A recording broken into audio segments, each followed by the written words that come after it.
V Mariboru bodo v četrtek začeli postavljati radarje, kje bodo prve 3 lokacije. V Mestni občini Maribor pričenjajo z uvedbo nadzora hitrosti z uporabo stacionarnih radarjev. Prva 3 ohišja bodo nameščena na prometno izpostavljenih lokacijah, kazni pa za zdaj še ne bodo izrečene. V četrtek, 10. julija, bo Mestna občina Maribor, če bodo vremenske razmere to dopuščale, začela z nameščanjem prvih 3 ohišij za stacionarne radarje. Ta bodo postavljena na Čufarjevi cesti na Pobrežju, v Gorkega ulici na Taboru in na Gosposvetski cesti v bližini središča mesta. Pred vstopom na območje merjenja bodo vozniki na prisotnost nadzora hitrosti jasno opozorjeni z ustrezno prometno signalizacijo.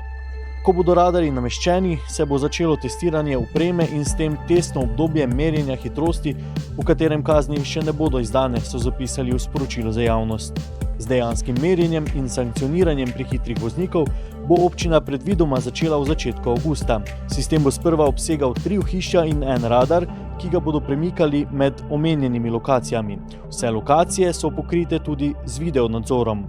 Merilne točke so bile izbrane na podlagi študije za vzpostavitev nadzora hitrosti, ki jo je pripravila Fakulteta za gradbeništvo, prometno inženirstvo in arhitekturo Univerze v Mariboru. Na podlagi strokovnih kriterijev je študija definirala 16 lokacij, kamor bi bilo smiselno umestiti merilnike hitrosti.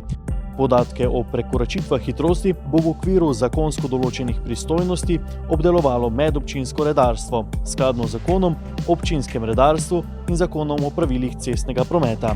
Več preberite na vcer.com.